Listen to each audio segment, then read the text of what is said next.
नमस्कार, आप देख रहे हैं न्यूज नेशन का डिजिटल प्लेटफॉर्म। मैं हूं आपके साथ रोमिता तिवारी और मैं हूं आपके साथ संजय यादव। महाराष्ट्र में जो कुछ तस्वीरें सामने आई हैं वो क्या कहती है, इस बात को लेकर चर्चा होने वाली है। डिप्टी सीएम कौन होगा, सीएम कौन होगा, ये चैप्टर क्लोज हो चुका है, सरकार का गठन हो चुका है, मंत्रालयों का बंटवारा अभी बाकी है। लेकिन इन सब के बीच में दरअसल बॉडी लैंग्वेज, मान मनोबल का दौर और जो नाराजगी की खबरें सामने आ रही थी, वो चैप्टर अभी ओपन है या क्लोज हो चुका है?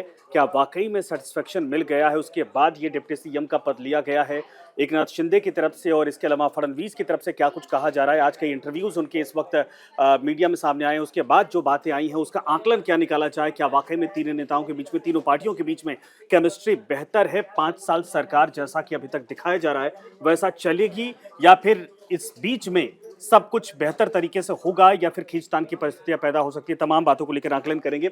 रोहन भी हमारे साथ जुड़ रहे हैं। रोहन, आ जाइए और जरा ये समझाइए, जैसा रोमिता बता रही थी कि कल जब ओथ हो रही थी और ओथ के साथ साथ बाद की जो तस्वीरें और उस दौरान की भी तस्वीरें और जब दिल्ली मुलाकात की तस्वीरें थी, क्या वाकई में वो एक पॉजिटिव संकेत दे रही थी? सब कुछ बेहतर लग रहा था आपको?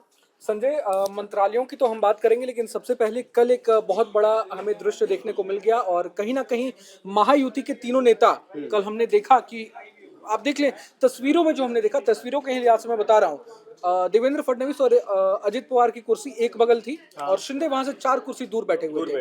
पीएम मोदी भी जब आए, वहां एंट्री हुई पीएम मोदी की, उसके बाद भी फ्रेम जो हमने देखा, फोटो फ्रेम, जो तमाम फोटोज हमने देखे, पीएम मोदी के साथ देवेंद्र फडणवीस और अजित पवार तो दिखे, लेकिन एकनाथ शिंदे 4 कदम दूर दिख रहे हैं। तो कहा यही जा रहा है, विपक्ष भी यही कह रहा है, संजय राउत का भी मैंने बयान सुना, विपक्ष का भी यही कहना है कि क्या एकनाथ शिंदे अलग थलग पड़ गए हैं देवेंद्र फडणवीस और अजित पवार से दूर पड़ गए या कर दिया गया? में भी, अब वो तो विपक्ष कह रहा है, ये हम तो नहीं कह सकते पड़ गए हैं या आप कर दिया गया अलग थलग, ये नहीं कहा जा सकता, लेकिन तस्वीरों में सब कुछ साफ साफ दिखाई दे रहा था। तो अब बीजेपी जो कह रही है कि हम एक साथ मिलकर काम करेंगे, देवेंद्र फडणवीस जो बोल रहे हैं कि हम एक साथ मिलकर जनता के लिए काम करेंगे, तो कैसे समन्वय बिठा पाएंगे? क्योंकि एक सिटिंग सीएम ने अपना पद छोड़ा है देवेंद्र फडणवीस ने।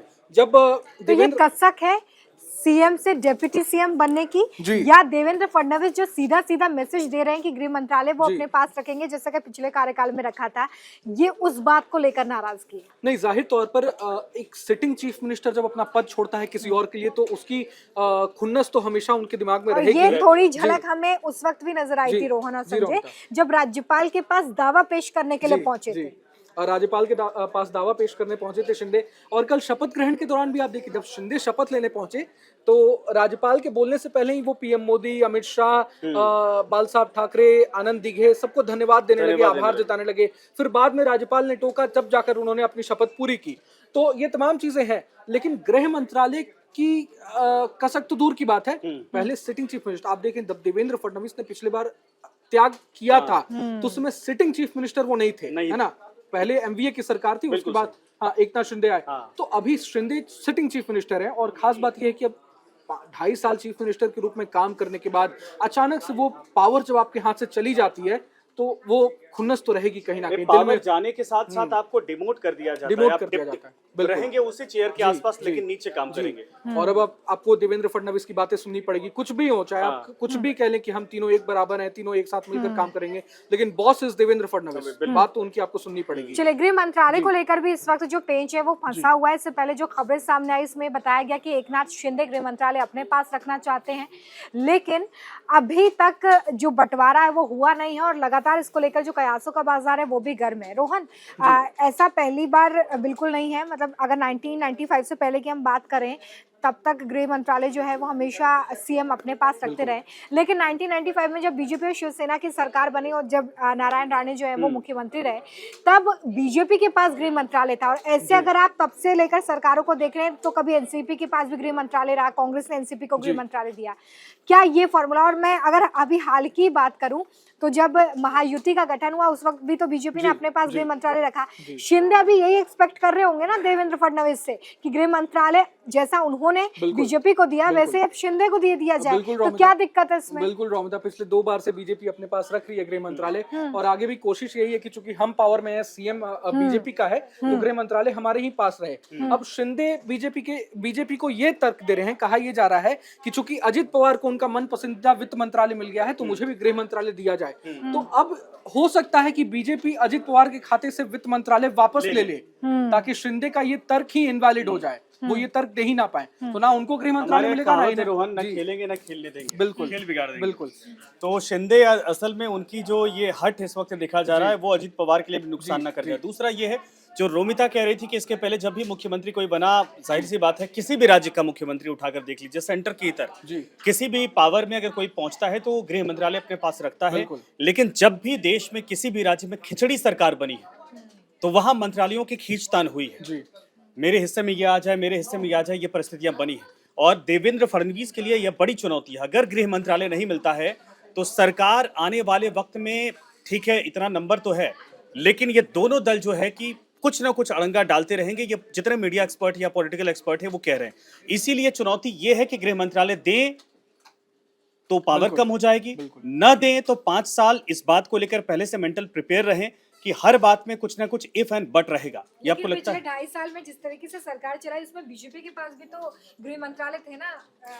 क्योंकि बीजेपी सबसे बड़ी पार्टी थी, उसका ये हक भी बनता था। संजय इसे ऐसे समझा जा सकता है, लेकिन आप पिछले सरकारों जी, की अगर बात करें हम, जी। जब हम एनसीपी और कांग्रेस के साथ जी, आने रोमिता। की बात कर रहे हैं, जब शिवसेना के बीजेपी की बात कर रहे हैं, 1995 की जब हम बात कर रहे हैं, बीजेपी और शिवसेना ने मिलकर जो है सरकार बनाई, उस वक्त भी बीजेपी को ये मंत्रालय दिया गया था।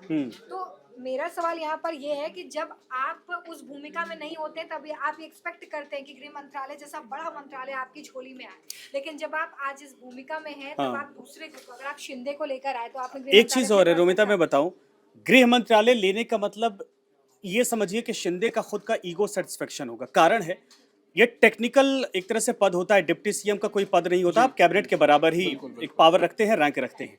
और गृह मंत्रालय का मतलब मिलने का मतलब ये साफ तौर पर संकेत होता है कि सरकार के बाद आप दूसरे नंबर पे हैं, इसीलिए 2 नंबर पे हैं। यानी कुल मिलाकर मुख्यमंत्री नहीं तो कोई बात नहीं, लेकिन आपके पास वो पावर है जहां पर सेकंड नंबर पे अपने आप को काउंट अप करवा सकते हैं। शिंदे इसीलिए अड़े हैं कि ऐसा ना हो कि पूरे राज्य के भीतर ऐसा ना हो कि ये मैसेज जाए कि फडणवीस बॉस हैं, उनके अंडर में ये काम कर रहे हैं। अगर गृह मंत्रालय मिलेगा तो पार्टी भी मजबूत होगी, सरकार के अंदर उनकी पकड़ भी होगी, और एक जो सम्मानजनक पोजीशन होती है वो मिलने से इनका कद और जो मुख्यमंत्री के बाद डिमोट होने की चीजें वो एक तरह से धुल जाएंगी। रोमिता,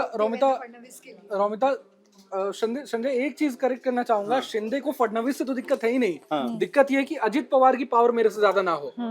देखिए कहने क्योंकि को रोहन नंबर्स ये के जरूर मामले है में भी कि अगर आप कहने देखें, को ये रोहन जरूर है, अगर खबरें तो ये भी अंदर से आ रही कि भाई अमित शाह के सामने बहुत हद तक कोशिश शिंदे ने की है कि मुख्यमंत्री मुझे रहने दिया जाए, सारी मिनिस्ट्री आप लोग 6 महीने के लिए मुख्यमंत्री बनाने की बात कर रहे थे। मतलब कुल मिलाकर उस कुर्सी को लेकर उनका मोह था।